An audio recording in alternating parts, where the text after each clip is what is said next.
Termasuk UTS-nya nanti belum ada pengumuman luring atau online gitu. Belum ada. Belum ada, Pak. Belum ada, Pak. Oh, belum ada. Baik, sebentar. Ini kok susah di-share ini gimana?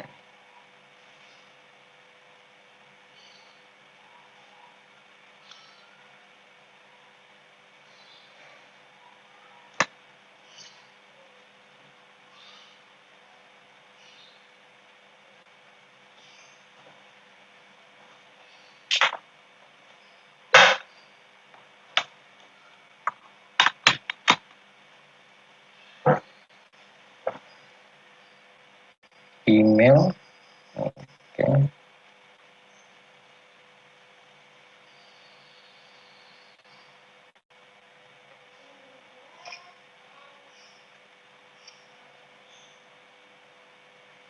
Oke.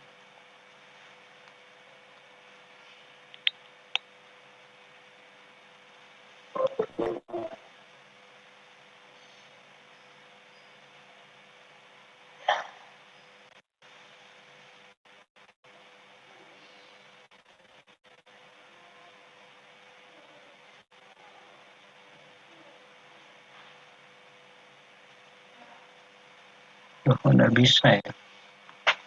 Sebentar teman-teman. Enggak.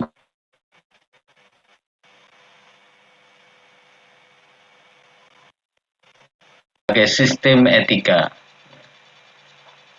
Sebagai pengantar tentu kita harus memahami apa kerangka besar dari materi ini. Minggu kemarin kita mempelajari Pancasila dalam perspektif sebagai sistem filsafat yang pada intinya sistem Pancasila sebagai sistem filsafat itu sebagai upaya ilmu pengetahuan untuk menjelaskan dimensi kebenaran nilai-nilai yang ada di dalam Pancasila. Kebenaran itu filsafat sendiri kan sebenarnya artinya kebijaksanaan. Filsafat juga bisa dimaknai upaya manusia untuk menemukan kebenaran, gitu kan? Nah, cara pandang filsafat ini dipraktekkan di dalam memahami Pancasila sebagai upaya mencari kebenaran-kebenaran nilai yang ada di dalam Pancasila. Jadi seolah-olah filsafat ini ingin berkata, gitu kan, ingin menyampaikan bahwa nilai-nilai yang ada di dalam Pancasila itu benar dan kebenaran nilai-nilai yang ada di dalam Pancasila itu bisa dibuktikan di dalam konteks ilmu pengetahuan sebagai kerangka pencari kebenaran. Misalnya dalam dimensi formalnya seperti apa, gitu kan? Di mana Pancasila itu lahir dirumuskan tidak begitu saja dalam waktu singkat, tidak begitu saja sebuah ide yang muncul 1-2 jam, tidak, tetapi dalam konteks formalnya melalui tahapan-tahapan formal juga, melalui rapat-rapat di antara founding father kita, gitu kan. Pada dimensi material juga sumber-sumber nilai-nilai yang ada di dalam Pancasila itu bersumber dari nilai-nilai, norma-norma, kaidah yang memang sudah tumbuh di dalam kehidupan masyarakat sehari-hari. Sehingga dengan pola-pola berpikir filsafati semacam itu, kita semakin yakin bahwa nilai yang ada di dalam Pancasila itu bukan nilai karangan seseorang, gitu kan, bukan hanya sebuah gagasan yang berlaku hanya sekejap, tidak, tetapi nilai itu betul-betul sudah melalui proses-proses, tahapan-tahapan, pertimbangan-pertimbangan filosofi, sehingga meyakinkan para pendiri bangsa bahwa Pancasila sebagai dasar negara, sebagai ideologi negara, dalam arti nilai-nilai prinsip-prinsip dasar di dalam 5 di dalam Pancasila itu menjadi jawaban atas kondisi, tantangan, dan tujuan bangsa kita ke depan. Nah, itu yang kita pelajari di dalam konteks Pancasila sebagai sistem filsafat. Nah, sekarang sistem etika. Apa sih yang dimaksud etika? Kadang-kadang kita juga seringkali melontarkan guyonan, ucapan misalnya, wah sikapmu itu gak etis.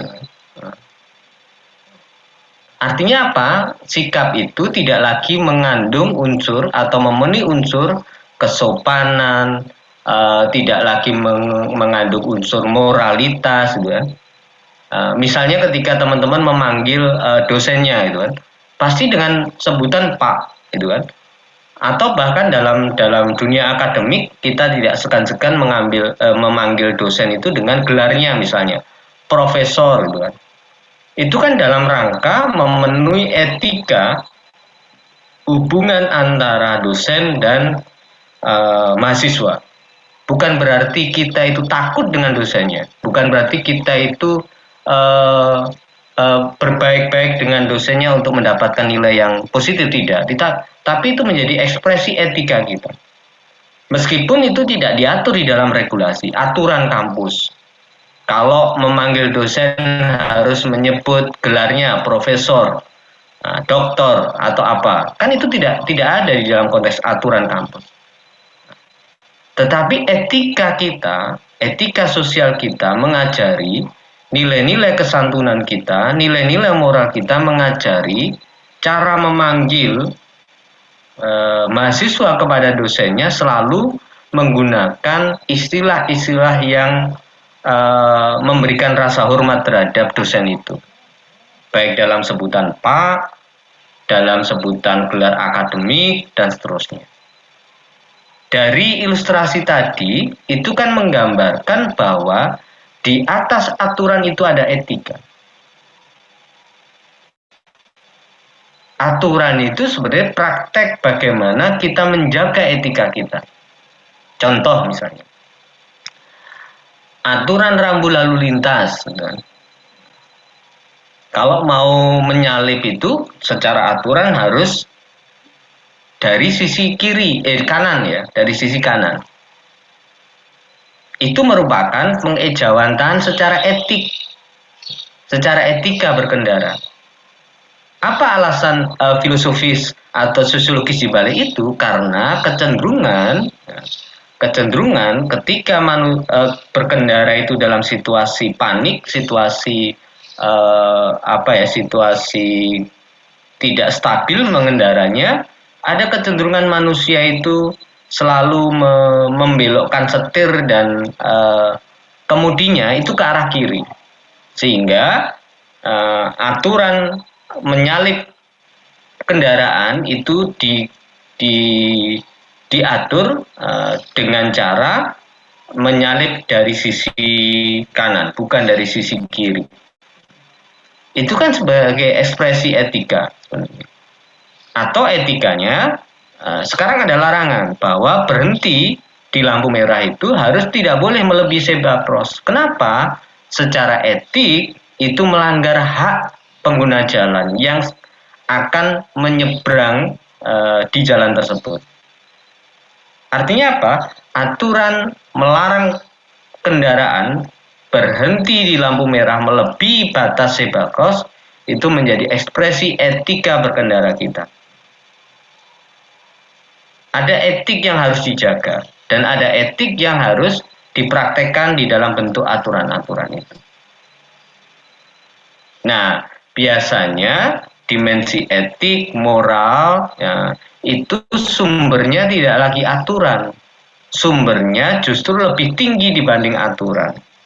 Apa misalnya keyakinan, nilai-nilai di dalam agama, nilai-nilai di dalam kehidupan sosial masyarakat, yang semuanya tidak bisa tercover di dalam aturan itu. Bahkan kalau teman-teman mempelajari filosofi aturan itu, filsafat kenapa hukum itu harus lahir, ya kan? Itu kan sebenarnya untuk menertibkan diri kita, ya kan? Bayangkan kalau manusia itu memegang teguh dalam konteks nilai-nilai etiknya, nilai-nilai moralnya. Mungkin tidak sebanyak ini aturan yang diberlakukan untuk mengatur kehidupan kita. Karena tanpa aturan pun ketika sistem etika, sistem moral itu bekerja, manusia itu juga semakin beradab dan tertib. Cara makannya beradab, cara berkomunikasinya juga bermoral, beretika kan itu. Tanpa harus ada aturan. Misalnya gini, kenapa di kampus itu ada aturan bahwa kuliah harus menggunakan kerah, tidak boleh menggunakan sandal, harus pakai sepatu. Karena aturan itu lahir ketika melihat perilaku mahasiswa itu semakin tidak etis, semakin tidak memenuhi unsur moral dan etika. Ke kampus tidak menggunakan sandal jepit, ketemu dosen gitu kan. Padahal dosennya sangat rapi gitu kan. Sehingga seolah-olah ada gap perlakuan, penampilan, gap bagaimana memposisikan rasa hormat antara dosen dan mahasiswa atau sebaliknya. Akhirnya dibuat aturan itu karena apa? Dimensi etiknya menurun, sehingga dibutuhkan aturan untuk menegaskan sistem etika itu berlaku. Nah, nanti di dalam konteks Pancasila kita akan mengulas bahwa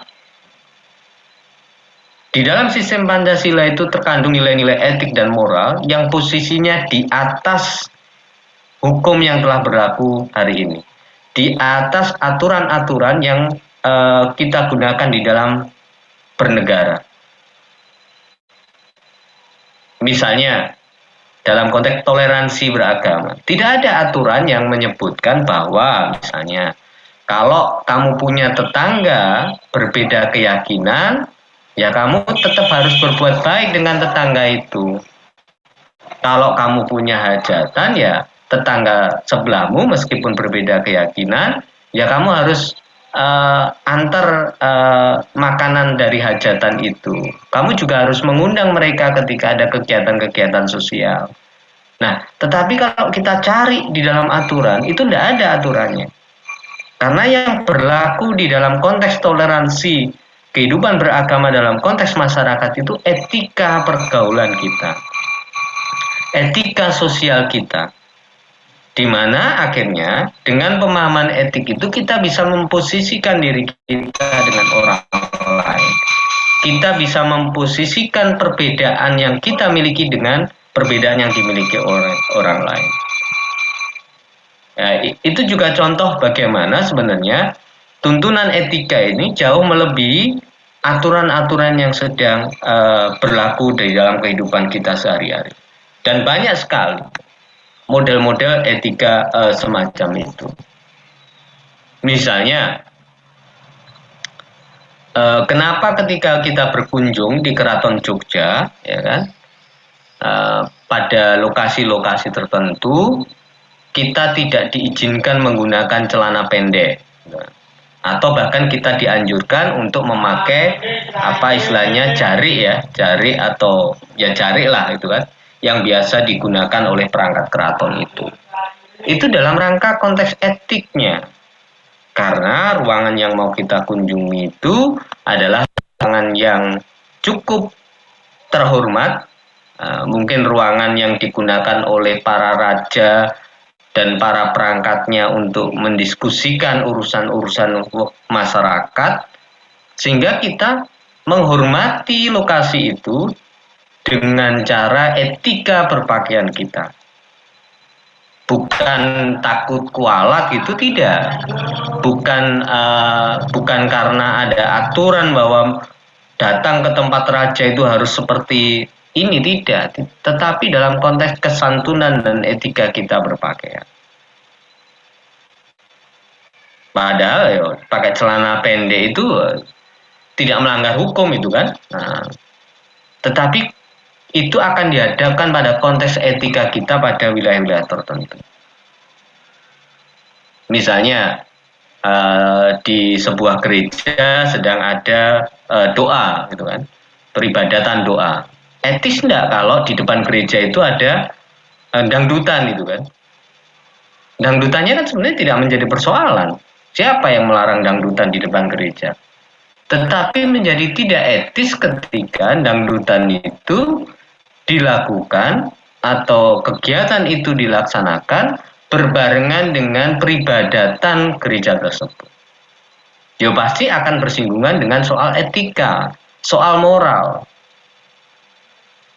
Dimensi etika sekali lagi selain di atas aturan, bicaranya tidak lagi salah atau benar, tetapi bicaranya etis tidak etis, patut tidak patut, ya kan?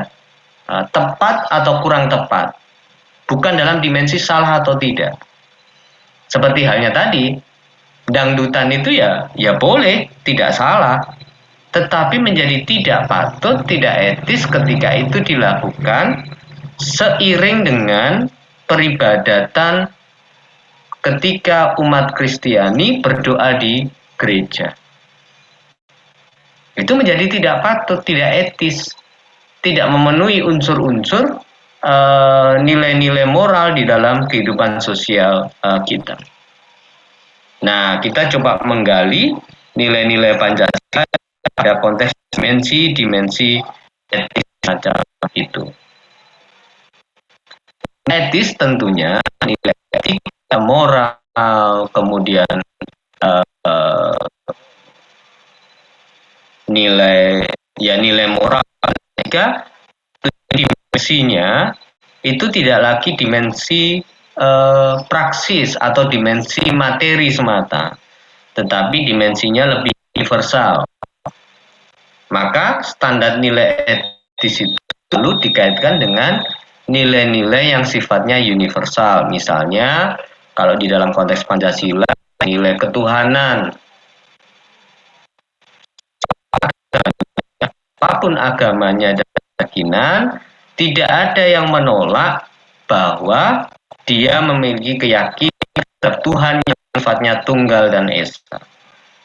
Meskipun di dalam konteks penyebutan, di dalam konteks perbedaan, di dalam konteks keagamaan, itu tidak satu dengan lainnya. Tetapi secara universal, nilai keesaan Tuhan itu menjadi sebuah kesempatan kita di dalam konteks keyakinan atau religiositas warga negara.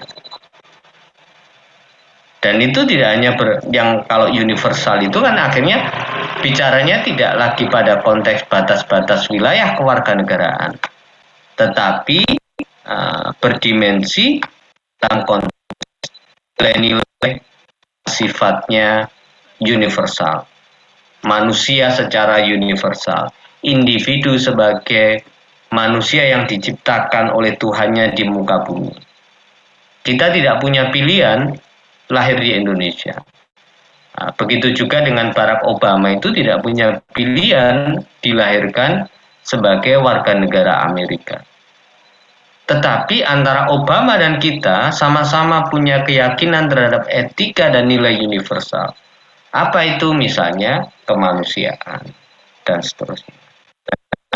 Saya screen teman-teman materi kita hari ini, Pancasila sebagai sistem etika.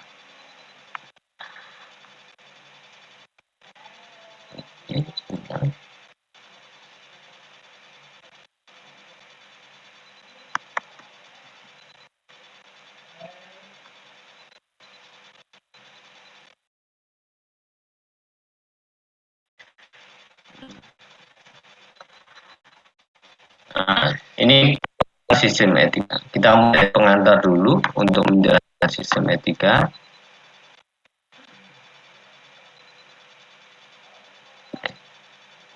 Keputusan ilmiah yang diambil tanpa pertimbangan moralitas dapat menjadi bumerang bagi dunia ilmiah itu sendiri, sehingga menjadi dunia ilmiah itu hampa terhadap nilai dan value.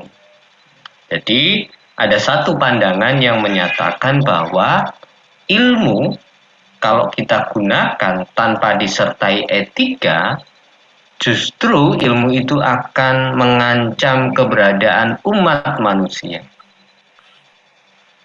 Dan kita dengan mudah melihat praktek-praktek demikian. Misalnya keahlian di bidang komputer, teknologi. Ketika teknologi itu tidak dibarengi dengan etika, apa yang terjadi? Teknologi itu digunakan untuk meretas privasi-privasi seseorang, dan privasi-privasi itu akhirnya ditampilkan di ruang publik, yang tujuannya apa? Tujuannya adalah merendahkan martabat dari orang yang diretas itu tadi. Dan praktek semacam itu seringkali kita saksikan bagaimana ilmu pengetahuan, keahlian teknologi, kemampuan dia tidak disertai dalam konteks moralitas. Contoh yang lain misalnya keahlian seseorang di bidang bisnis misalnya, yang akhir-akhir ini sempat viral, siapa itu yang Ken itu yang sempat viral dengan program investasi dan jual beli sahamnya. Ternyata apa? Ujung-ujungnya ternyata sebuah praktek penipuan, praktek yang merugikan orang lain, gitu kan? Nah, itu kan sama saja ketika ilmu pengetahuan tidak dilingkupi dimensi moral. Betul, ilmu pengetahuan itu adalah bebas nilai. Pengembangan ilmu pengetahuan itu pada prinsipnya bebas nilai. Manusia diperkenankan untuk mencapai batas maksimal kemampuannya di dalam menggali ilmu pengetahuan dan menjelaskan fenomena-fenomena alam semesta. Dan ilmu pengetahuan itu terus berkembang. Tetapi pada dimensi tertentu, pemanfaatan ilmu pengetahuan itu harus disertai dengan dimensi moral dan etika. Sehingga ilmu pengetahuan itu bermanfaat bagi peradaban manusia, bukan sebaliknya menjadi ancaman keberadaan umat manusia. Contoh yang paling gampang, beberapa hari yang lalu sempat viral, juga ditayangkan di berbagai media, perbandingan kekuatan militer negara ketika ini berkaitan dengan muncul akibat fenomena kejadian invasi Rusia terhadap Ukraina. Akhirnya dibandingkan kekuatan perang mereka. Salah satunya adalah kekuatan nuklir antar negara-negara yang mendukung kedua belah pihak. Nah, nuklir itu ternyata juga berkembang. Teknologi nuklir itu, yang sebelumnya nuklir pernah dijatuhkan di Hiroshima Nagasaki di tahun 1945, itu terus berkembang, daya ledaknya terus berkembang, teknologinya terus berkembang, sumber-sumber alam yang digunakan di dalam menghasilkan teknologi nuklir itu juga terus berkembang. Yang dulunya ketika bom nuklir itu dijatuhkan hanya merusak satu kecamatan, ternyata dengan perkembangan ilmu pengetahuan, sekali bom nuklir itu jatuh bisa satu kabupaten dampaknya. Belum lagi dampak radiasinya dari bom nuklir itu semakin meluas. Nah, bayangkan pengembangan teknologi bom nuklir itu tidak disertai dengan moral dan etika. Seenak-enaknya, mungkin bisa di mute teman-teman yang lain. Oke, terima kasih. Bayangkan pengembangan nuklir itu tidak disertai moral dan etika. Negara-negara yang punya teknologi itu ya seenaknya mengancam negara lain, kemudian meledakkan, menghancurkan negara-negara yang berdaulat dan seterusnya. Nah, praktek-praktek semacam itu kan sering kita temukan. Seorang bidan dengan keahliannya untuk melahirkan, bukan melahirkan ya, membantu proses persalinan perempuan yang sedang hamil misalnya. Ketika keahlian itu tidak disertai moral, apa yang terjadi? Membuka praktek aborsi, ya kan? Tanpa izin, tanpa pertimbangan medis tertentu, hanya gara-gara iming-iming materi, kebutuhan sesaat, dia menggunakan ilmu yang dia miliki dalam praktek-praktek yang menyimpang. Aborsi itu kan menurut saya praktek menyimpang itu kan, yang membuat bayi itu di dalam kandungan sebenarnya kan itu memang sebuah takdir ya, sebuah pemberian itu kan. Dia manusia tidak boleh menurut saya tidak dalam konteks kategori punya otoritas untuk menentukan hidup dan mati keberadaan makhluk hidup di bumi. Bukan dalam otoritas itu. Nah, itu kan problem etika. Nah, ketika penjelasan itu kita gunakan, maka kita juga harus menggali bagaimana konteks etika di dalam Pancasila itu. Istilah etika berasal dari kata Yunani ethos yang artinya tempat tinggal yang biasa, padang rumput, kandang, kebiasaan, adat, watak, perasaan, sikap, dan cara berpikir. Secara pemaknaan bahasa atau dalam istilah ini etimologis, etika berarti ilmu tentang segala sesuatu yang biasa dilakukan atau ilmu tentang adat kebiasaan. Dalam arti ini, etika berkaitan dengan kebiasaan hidup, tata cara hidup yang baik. Bagaimana makan yang baik? Makan yang baik itu ya di meja makan dengan duduk. Tidak etis kalau makan itu harus berdiri, ya kan? Tidak etis kalau makan itu harus menggunakan tangan kiri, gitu kan? Itu kan soal-soal etika dan cara hidup kita, yang posisinya tentunya di atas aturan yang berlaku. Meskipun tidak ada aturan, etika itu tetap bekerja. Dan ketika etika itu tidak bekerja, biasanya ada aturan yang mengharuskan etika itu bekerja. Seperti tadi, etika berlalu lintas itu kan. Karena semakin banyak pengendara itu kalau berhenti melebihi batas zebra cross, tidak merasa mengganggu pejalan kaki, akhirnya dibuat aturan untuk mengembalikan prinsip kebiasaan etis itu tadi, yaitu bagi kendaraan yang berhenti melebihi zebra cross dikenakan denda sebagai sanksi tilang berkendara. Itu kan dalam upaya mengembalikan lagi etika yang berlaku. Tapi meskipun tidak ada aturan, etika itu bisa saja tetap berjalan. Seperti halnya tadi, cara kita makan. Tidak ada aturan yang mengharuskan itu.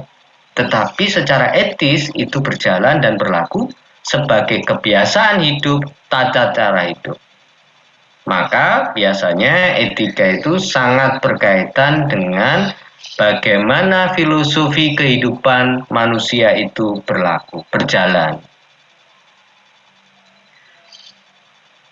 Sebagai rasa bentuk hormat terhadap orang tua misalnya, ketika berangkat sekolah, berangkat kuliah, kita harus berpamitan, mencium tangan orang tua. Itu kan soal kebiasaan hidup kita, soal tata cara hidup kita yang baik.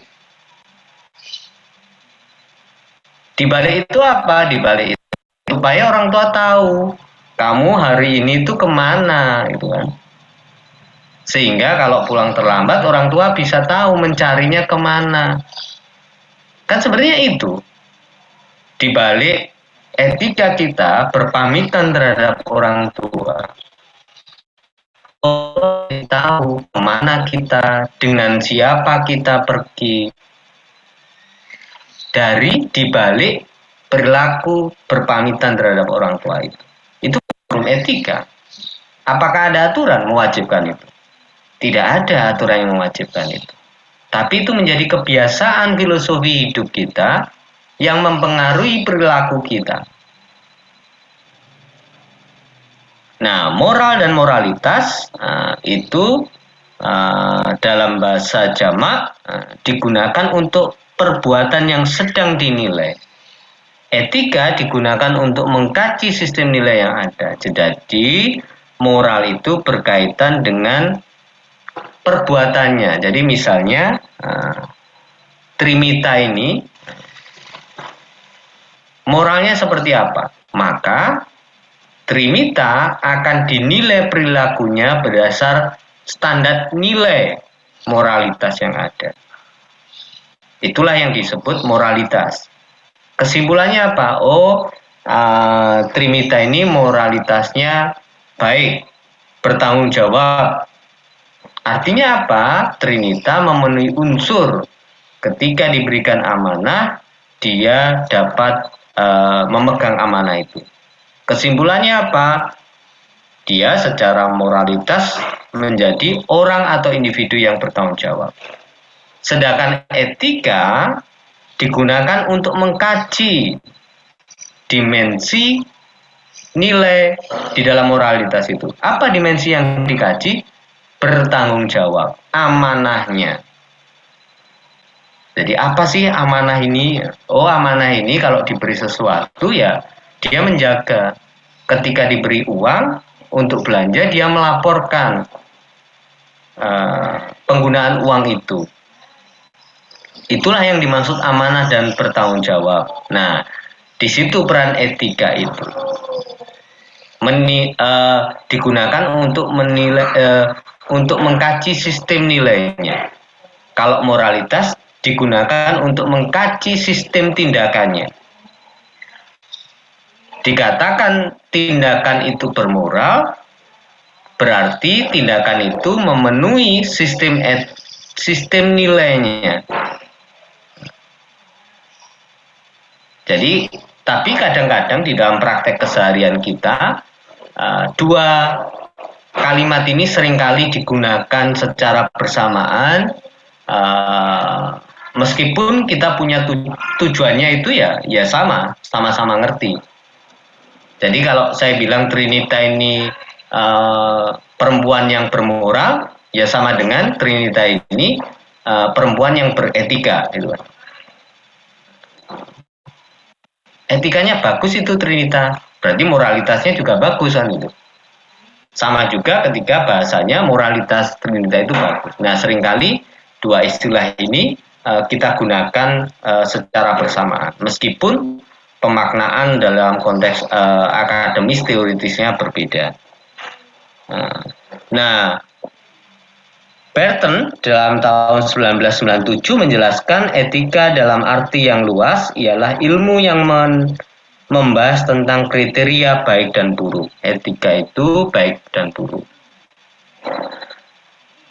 Bukan lagi benar dan salah, tetapi baik dan buruk. Beda ya, benar dan salah. Belum tentu tindakan yang benar itu berdimensi sebuah kebaikan, gitu kan. Misalnya tadi, dangdut itu ya benar, gitu kan. Tapi apakah itu baik? Kalau dilakukan di depan gereja, di mana saat itu umatnya sedang beribadah dan berdoa di gereja itu, ya itu menjadi tindakan buruk, meskipun benar. Jadi dimensinya di atas. Ketika kita melakukan perkuliahan, kita menggunakan celana pendek, apakah itu benar? Ya benar, karena tidak ada aturan misalnya. Tidak melanggar hak asasi manusia dalam konteks kebebasan. Tetapi apakah itu baik di dalam konteks etika sosial, etika berhubungan, etika berkomunikasi, etika konteks menghormati satu dengan yang lain? Yaitu buruk, bukan tindakan yang baik meskipun itu benar. Nah, dimensinya tentunya baik buruk itu di atas benar dan salah, itu kan. Sastra Prateja menjelaskan keseluruhan perilaku manusia dengan norma dan prinsip-prinsip yang mengaturnya itu kerap kali disebut moralitas atau etika. Nah, ini kan jelas bahwa sastra Prateja ini menggunakan dua istilah secara bersamaan. Padahal saya jelaskan tadi kan punya makna yang berbeda kan. punya arti dan definisi yang berbeda. Tetapi sastra prateja ya memadankan saja, menyamakan saja. Kalau bermoral ya beretika, kalau tidak beretika ya tidak bermoral kan gitu. Nah, 3 aliran di dalam konteks etika. Etika de ontologi, etika dan etika keutamaan. Kalau tidak salah, pandangan ini diadopsi dari pemikiran Weber, yaitu salah satu filosof pemikir ilmu-ilmu sosial, Max Weber, yang pernah menulis buku Etika Protestan.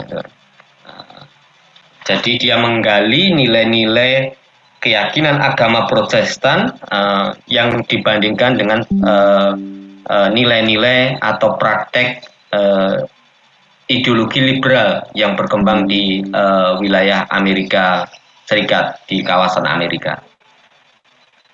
Jadi dia membandingkan nilai-nilai di dalam agama itu sesuai tidak dengan praktek liberalisme yang terjadi gitu. Dan kebetulan yang dikaji itu adalah nilai-nilai yang bekerja, nilai-nilai yang diyakini oleh umat Protestan pada saat itu.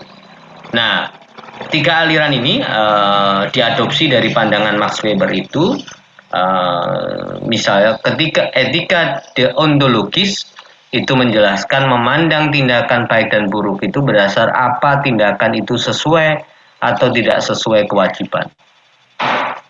Misalnya, ketika kita menjalankan perkuliahan, maka kewajiban kita apa? Kewajiban kita ya datang ke kampus. Kewajiban kita melakukan presensi. Kewajiban kita tidak berbicara sendiri ketika ada orang lain berbicara. Loh Pak, berarti saya tidak boleh berbicara. Loh, bukan tidak boleh berbicara, tetapi Anda boleh berbicara, misalnya dengan cara apa? Raise hand, angkat tangan, meminta izin untuk berbicara.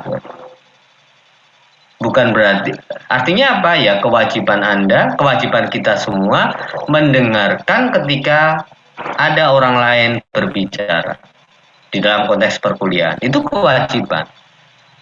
Ketika kita tidak memenuhi unsur itu, misalnya kuliah tidak datang ke kampus, misalnya tidak datang di kelas gitu.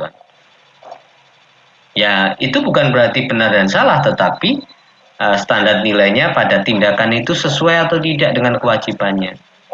Namanya mahasiswa ya kewajibannya ke kampus. Kalau tidak ke kampus ya berarti tidak sesuai dengan kewajiban mahasiswa. Kewajiban mahasiswa ya presensi. Kalau dia tidak melakukan presensi, ya dia tidak sesuai tindakan tersebut. Deontologi tidak mempersoalkan akibat dari tindakan tersebut, baik atau buruk. Jadi dampaknya tidak dipikirkan di sini. Karena bicara sesuai atau tidak sesuai. Misalnya, kan ada di dalam praktek tadi ya, kewajiban mahasiswa ya datang ke kampus, tapi tidak pernah membahas apa dampaknya kalau mahasiswa itu tidak ke kampus. Karena menurut deontologi, datang dan tidaknya mahasiswa ke kampus itu tidak berhubungan dengan tingkat kecerdasan mahasiswa. Apakah itu salah? Ya tidak. Tetapi datang ke kampus itu adalah bagian dari kewajiban mahasiswa. Bukan berkaitan dengan dampak seseorang itu sekolah atau tidak. Kalau cerdas atau tidak itu kan dampak dari kita mengikuti pendidikan kan. Deontologi juga kebajikan ketika seseorang melaksanakan apa yang sudah menjadi kewajibannya. Orang dikatakan baik itu ya ketika menjalankan kewajibannya. Misalnya, orang ini religius, orang ini baik karena sangat religius. Apa indikatornya? Dia menjalankan kewajiban agamanya. Yang Protestan, Katolik, ya dia datang ke gereja setiap kali ada peribadatan doa di hari Jumat, di hari Minggu, pada hari-hari besar keagamaan gitu kan. Sehingga kita menyimpulkan dia orang baik karena dia memenuhi kewajiban-kewajiban religiusitasnya. Begitu juga dengan umat lain, misalnya Islam. Kalau Islam ya dia menjalankan kewajibannya sebagai pemeluk Islam. Apa ya? Sholat, zakat, puasa, naik haji, sehingga kita mengkategorikan orang tersebut adalah orang yang baik, orang yang memenuhi nilai religiusitasnya berdasar kewajiban-kewajiban yang melekat terhadap dirinya. Pejabat itu baik karena pejabat itu menjalankan kewajiban sebagai pejabat. Dia bertindak sebagai pelayan masyarakat. Dia merespon keluhan-keluhan dari masyarakat. Dia dia memiliki kekayaan sesuai dengan pendapatan dan penghasilan dia yang bisa dipertanggungjawabkan. Itu bisa kita kategorikan bahwa seseorang itu, pejabat itu dikatakan baik ketika pejabat itu menjalankan tindakannya sesuai kewajiban dia. Ya memang tugas dia untuk melayani masyarakat.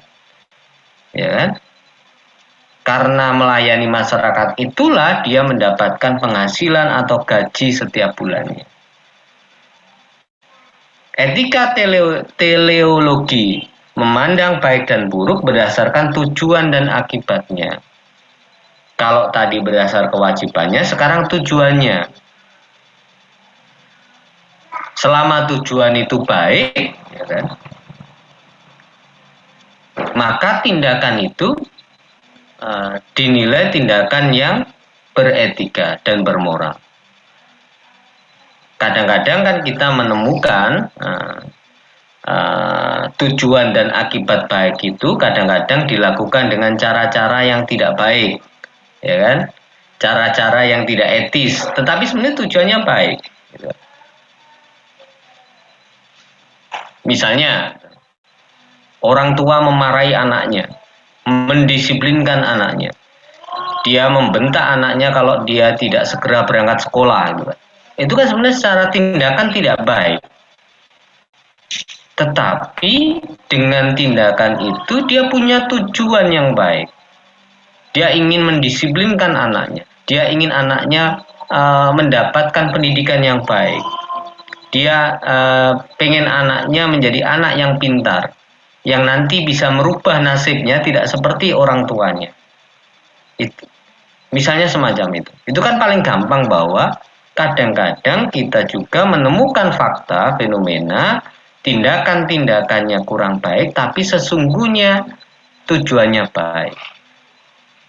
Orang tua, misalnya seorang guru, seringkali kan, kalau saya dulu, kalau terlambat itu hukumannya ya dijemur di bawah sinar matahari, di lapangan, di bawah bendera, disuruh hormat dari mulai pelajaran di kelas sampai berakhir pelajaran di kelas.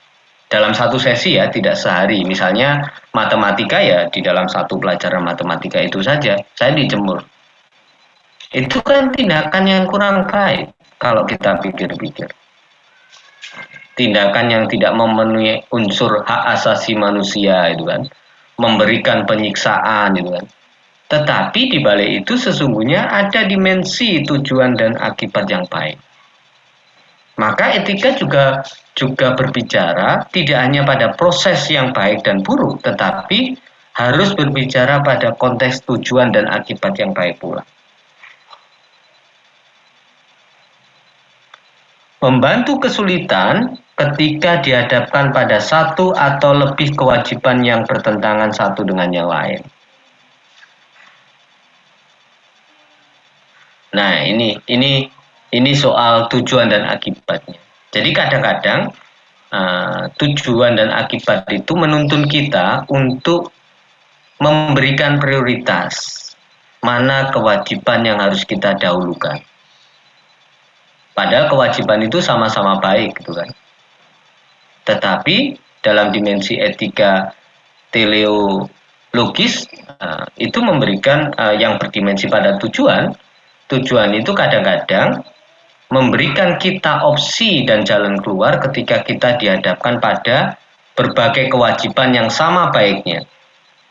Maka etika menuntun kita memberikan prioritas pada tujuan yang akan kita capai.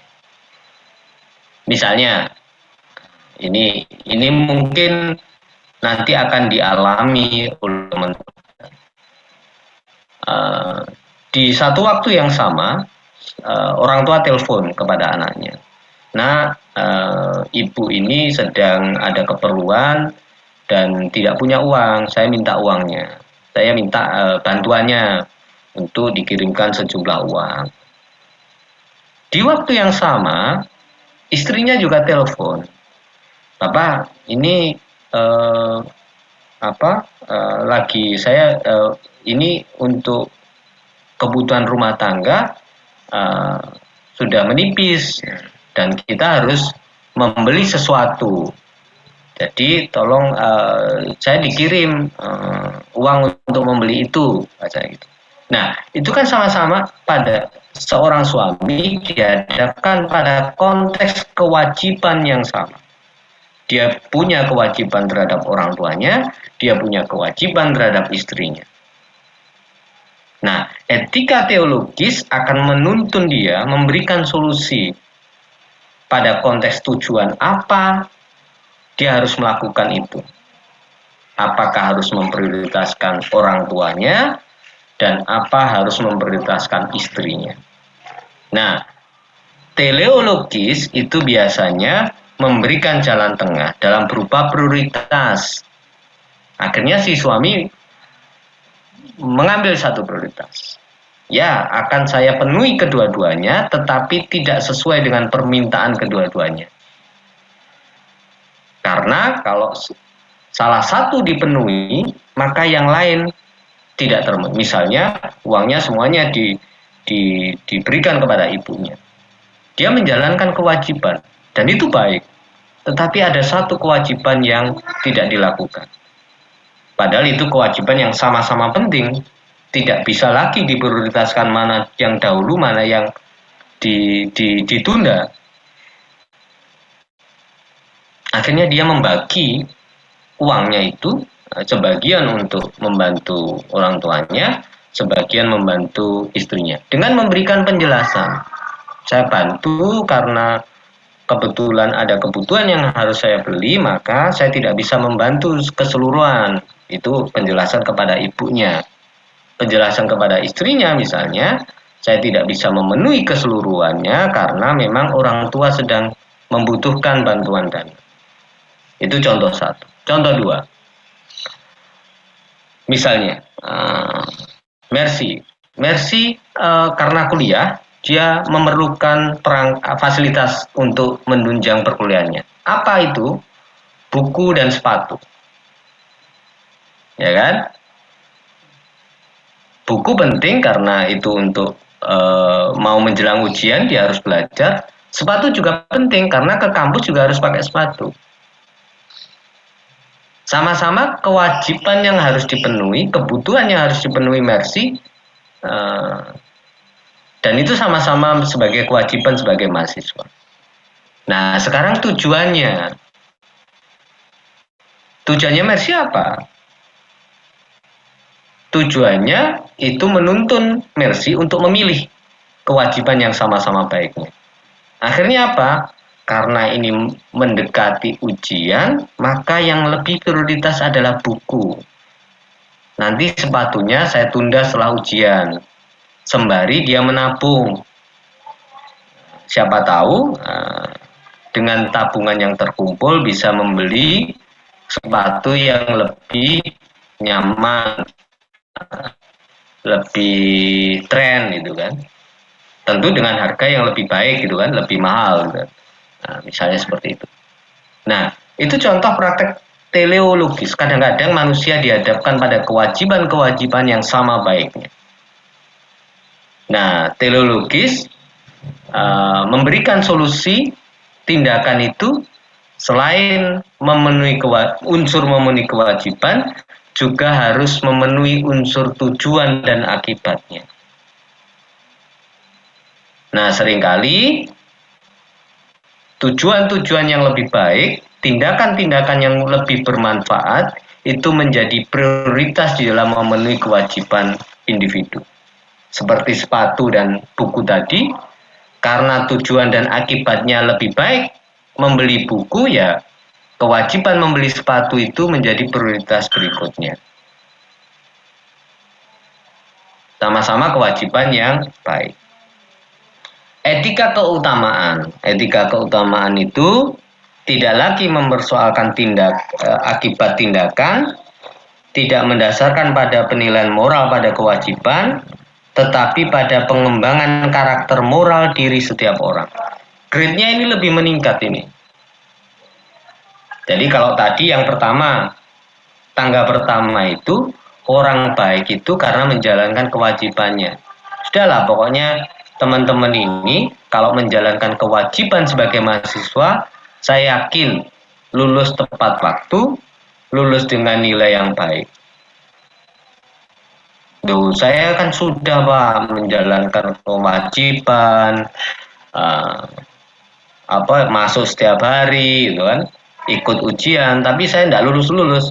Mungkin kamu lupa ada satu kewajiban apa? Belajar, membaca, memahami materi yang diberikan, sehingga ketika kamu menjalankan kewajiban, menjalankan ujian, kamu tidak hanya sekedar menjalankan ujian, tetapi kamu bisa mengerjakan soal ujian itu. Ya kan gitu. Nah, itu grade pertama. Kalau kita menjadi manusia yang baik, ya menjalankan kewajiban. Sebagai umat beragama yang baik, ya menjalankan kewajiban sebagai umat beragama. Menjadi pejabat, menjadi pekerja yang baik, dia menjalankan kewajibannya sebagai pejabat, pimpinan perusahaan, karyawan, pegawai yang baik, yang menjalankan kewajibannya. Kalau masuknya jam 7 ya kewajiban itu harus dipenuhi. Itu paling tindakan yang dikatakan baik, yang paling level paling rendah. Orang baik itu ketika orang tersebut menjalankan kewajibannya sesuai peran-perannya. Kalau di rumah kita sebagai anak yang menjalankan kewajiban sebagai anak. Ketika kita di kampus sebagai mahasiswa, kita menjalankan kewajiban sebagai mahasiswa. Nah, kadang-kadang peran-peran manusia itu menghadapkan kita pada kewajiban-kewajiban yang berbeda, yang beragam, yang sama-sama baiknya. Kita berperan sebagai anak, kita berperan sebagai mahasiswa, punya kewajiban masing-masing, kewajiban itu sama-sama baiknya. Maka grade yang kedua adalah individu yang baik itu tidak hanya menjalankan kewajiban, tetapi kewajiban yang dijalankan itu harus mempertimbangkan tujuan dan akibatnya. Karena seringkali individu itu dihadapkan pada ragam kewajiban yang berbeda-beda. Tidak hanya itu, grade yang ketiga lebih tinggi lagi. Ketika itu sudah menjalankan kewajiban, sudah kewajiban itu tidak hanya dijalankan tetapi juga mempertimbangkan tujuan, yang pada akhirnya tindakan etis tersebut menjadi karakter moral individu secara otomatis itu.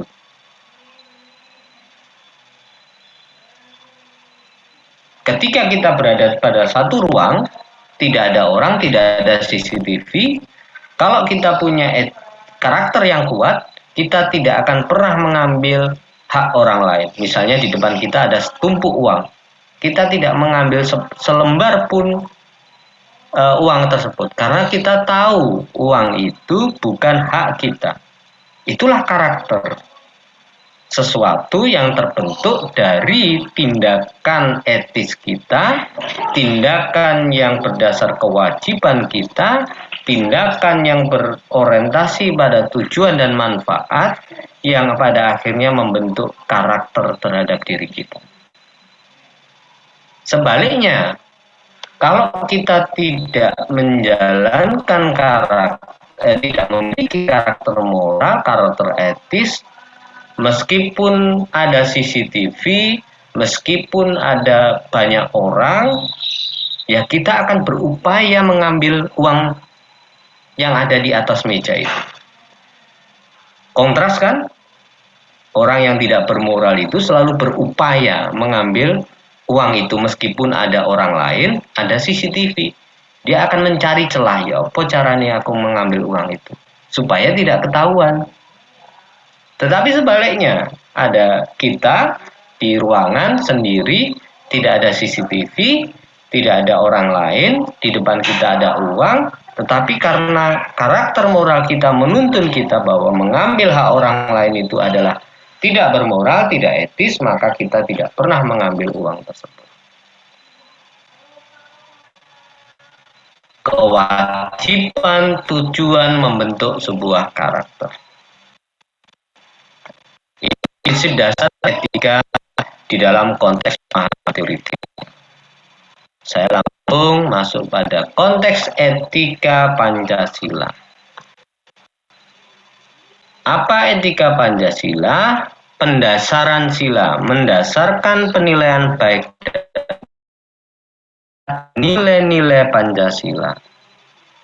Ketuhanan, kemanusiaan, persatuan, kerakyatan, dan keadilan. Contoh ini, contoh yang paling mudah kita pahami. Sila pertama, tadi saya sempat contohkan bahwa umat beragama yang baik adalah umat beragama yang menjalankan kewajiban sebagai umat beragama. Yang Islam ya kewajiban sebagai umat Islam, yang Protestan Katolik juga demikian, yang Hindu dan Buddha juga demikian. Tapi tidak cukup itu. Yang disebut manusia religius tidak hanya sebatas menjalankan kewajiban, tetapi dia juga harus menghormati kewajiban orang lain dalam konteks agamanya. Maka ya jangan melarang umat lain itu beribadah sesuai agamanya. Jadi tidak hanya baik itu kategorinya ya pokoknya saya Buddha, saya menjalankan ibadah gitu kan. Ya saya baik gitu kan. Iya betul itu baik. Tetapi menjadi tidak baik ketika kita melarang umat yang lain untuk beribadah. Ya kan? Maka dimensinya tidak hanya kewajiban tetapi dimensinya adalah tujuannya. Maka religius itu tidak hanya pada konteks kewajiban tetapi juga pada konteks tujuan dan konteks karakternya. Nah ini meletakkan pada pendasaran nilai itu ya, nilai baik buruk itu ya sesuai dengan sila Pancasila. Warga negara Indonesia, manusia Indonesia dikatakan baik seperti penjelasan Yudi Latif itu. Pertama, manusia yang religius, manusia yang berdimensi kemanusiaan, manusia yang tidak terjebak pada materialisme dan hedonisme. Manusia Pancasila itu manusia yang menjunjung tinggi dimensi persatuan bukan perpecahan. Itu etika, itu nilai yang bekerja di dalam Pancasila. Sebentar ya, saya share satu ya. Mudah-mudahan masih saya simpan.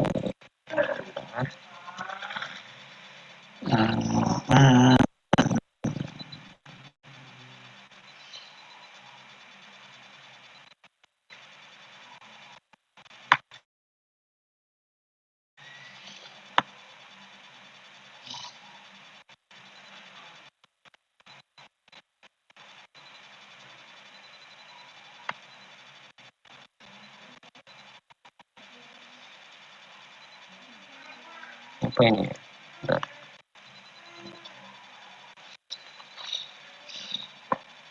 Kita selesai jam berapa ya, teman? Izin Kelas menjawab, kita. Pak. Kita sampai 11.20, Pak. Oke. Nanti tolong saya diingatkan kalau sudah 14.15 ya. Jadi supaya tidak kebablasan seperti sebelum-sebelumnya. Nah, di dalam skema yudilatif, di dalam konteks menjelaskan etika Pancasila, di mana nilai-nilai Pancasila itu menjadi dasar perilaku manusia Indonesia, dasar penilaian manusia Indonesia dikatakan baik dan buruk, itu dijelaskan oleh yudilatif dalam skema revolusi Pancasila. Di mana dimensi baik buruk manusia Indonesia itu tergambarkan pada konteks superstruktur mental dan kultural manusia Indonesia yang mengacu kepada nilai Pancasila sila pertama, kedua, dan ketiga. Apa konsep yang ditawarkan yudilatif? Yang menggambarkan praktek etika manusia Indonesia yang memenuhi unsur sila Pancasila. Masyarakat religius berkemanusiaan, egaliter dan mandiri, amanah, tak memuja materialisme dan hedonisme, menjalin persatuan dengan semangat pelayanan. Gambaran etika Pancasila sebagai nilai atau fondasi tindakan manusia Indonesia, dikatakan tindakan manusia Indonesia itu baik ketika manusia Indonesia itu dia adalah individu yang religius, yang beragama, yang menjalankan kewajiban agamanya masing-masing. Dia juga harus menjadi individu yang punya solidaritas kemanusiaan, punya empati sosial, tidak egois, tidak hanya memikirkan dirinya sendiri, tidak hanya memenuhi kebutuhan dirinya sendiri. Dan biasanya nilai-nilai kemanusiaan ini juga diajarkan pada dimensi religiusitasnya. Misalnya dalam nilai agama Islam kan, kalau kita masak dalam sebuah rumah tangga itu masak dan baunya sampai tercium di tetangga kanan kirinya, maka ada kewajiban etis umat Islam dalam konteks nilai Islam itu, dia harus membagi masaknya itu kepada tetangganya. Baunya kecium gitu. Jadi kalau misalnya Faik itu lagi masak Indomie telur di rumahnya dan bau Indomie telur itu sampai tercium tetangganya, maka ada etika yang bekerja di dalam nilai agama Islam. Apa itu? Membagi masakan itu dengan tetangganya. Nah, artinya apa? Nilai kemanusiaan kadang-kadang juga berkaitan dengan dimensi kewajiban religiusitas. Tidak cukup itu, manusia Indonesia yang dikatakan beretika, yang dikatakan baik itu juga egaliter. Apa sih egaliter itu? Punya punya solidaritas, ada empati sosial. Ya. Baik, kita juga sering menyaksikan beberapa video viral di media di mana seseorang itu makan dengan lahap, tetapi di balik pintu restoran itu ternyata ada pengemis gitu. Nah, maka ada pergolakan batin pada konteks egaliternya. Apa iya etis dan sepatutnya kita makan dengan lahap, tetapi di samping kita, di depan kita itu orang-orang yang penuh dengan kekurangan. Nah, maka dimensi egaliter itu menjadi penting juga. Solidaritas, ya kan? Perasaan senasib, berempati terhadap nasib orang lain. Kenapa seringkali ketika teman kita ditimpa musibah, Meskipun kita tidak bisa menjawab, tidak bisa menyelesaikan musibah itu, tetapi kita selalu menyampaikan rasa duka, menyampaikan rasa empati kita. Di dalam apa? Di dalam dimensi egaliter kita. Kita mencoba merasakan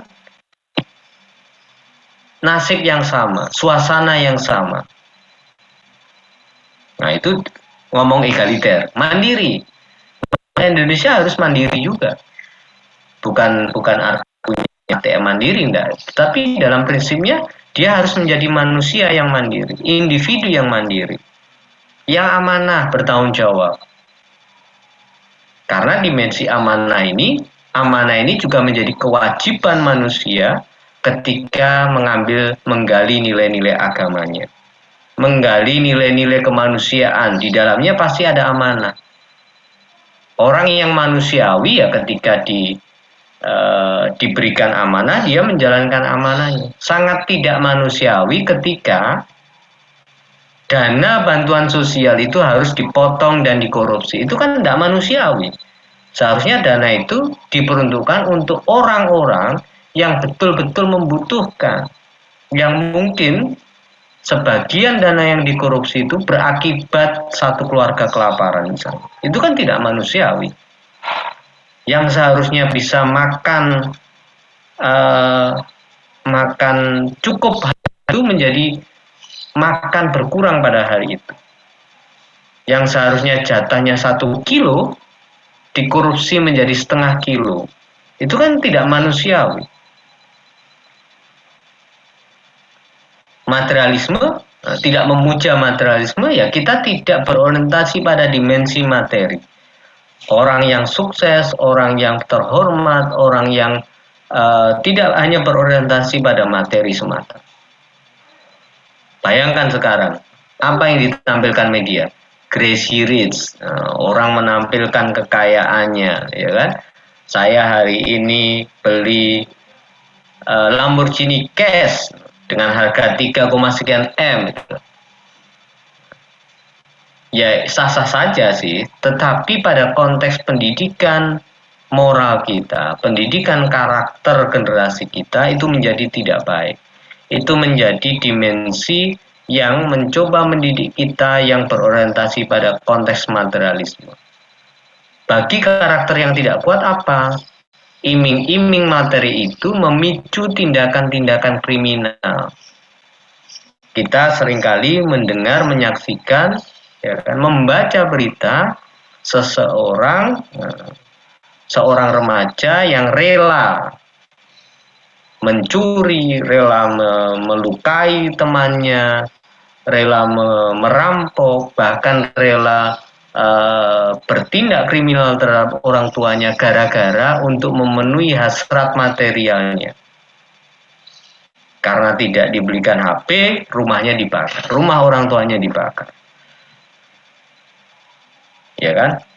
Karena ingin terlihat keren, punya iPhone, akhirnya melakukan tindakan-tindakan yang menyimpang. Ya. Misalnya praktek prostitusi, itu kan kadang-kadang berdimensi itu. Hanya untuk gara-gara ingin beli iPhone, biar dikatakan keren dan gaul. Biar dikatakan sudah sukses. Indikatornya apa? Pegang iPhone. Indikator sukses apa? Kalau sudah punya mobil Lamborghini misalnya. Itu kan orientasi yang dimensinya material. Yang sangat dekat dengan hedonisme. Apa sih hedonisme? Ya memuja-muja materi. Bukan hanya sekedar memuja, tetapi justru menampilkan sisi glamornya tanpa ada dimensi empati sosialnya. Ya seperti tadi, makan mewah tapi di depan kita adalah orang-orang yang serba kekurangan. Itu kan hedonisme. Yang seharusnya belum waktunya memiliki, memaksa memiliki. Pergi ke klub malam, diskotik hanya gara-gara ingin berteman atau dikatakan gaul. Itu kan hedonisme. Seolah-olah menganggap hidup ini ya dinikmati, dan yang dinikmati bisa jadi kekayaan orang tua kan. Jadi menampilkan sesuatu yang berlebihan Padahal sesuatu yang berlebihan itu bukan miliknya. Milik orang tuanya, masih minta uang sama orang tuanya, tetapi perilakunya seolah-olah sudah memiliki segalanya. Menjalin persatuan dengan semangat pelayanan. Jadi manusia di dalam Pancasila harus faed yang religius, harus faed yang egaliter, harus faed yang mandiri dan amanah, harus faed yang punya jiwa public service juga. Ini maksud dalam konteks tadi mana? Di dalam konteks penjelasan pendasaran universalitas. Jadi artinya memang nilai-nilai itu digunakan di dalam konteks secara universal. Ketuhanan, kemanusiaan, keadilan itu kan nilai-nilai universal. Baik, saya kira itu teman-teman penjelasan materi Pancasila bisa dibaca secara mandiri di rumah masing-masing. Materi ini nanti akan saya sampaikan di etol ya, di etol sebagai bahan dan bahan belajar di rumah nanti. Baik teman-teman, mungkin sampai di sini ada yang ditanyakan? Ada yang ditanyakan teman-teman sekalian? Oke, tidak ada. Termasuk yang tadi yang bagannya, setahu saya bagan yudilatif ini pernah saya tampilkan di dasar negara ya, dan sudah saya tempel di PowerPoint dasar negara kalau tidak salah. Jadi ini tidak perlu saya tampilkan untuk bagan yudilatif. Perlu saya tambahkan. Baik, sebentar sebelum meninggalkan kelas, yang kelas satunya saya mohon kasih ada waktu sekitar 10-15 menit supaya dulu sensi satunya.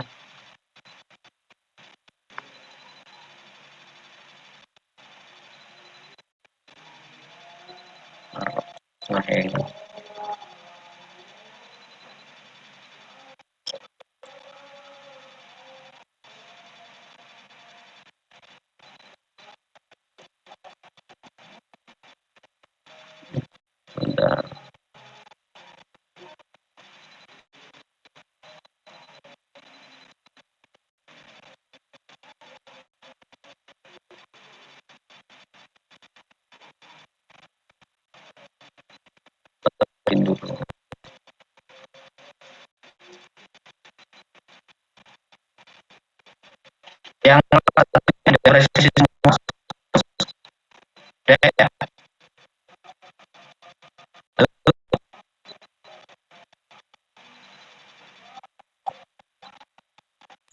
Mohon maaf Pak, suara Bapak di tempat saya agak kurang jelas. Ya teman-teman. Iya Pak, tadi agak kurang jelas. Enggak, maksud saya ada pertanyaan gimana, Trimita? Oh enggak Pak, tadi saya yang kurang jelas itu yang Bapak ngomong barusan itu Pak, karena tadi ada kata.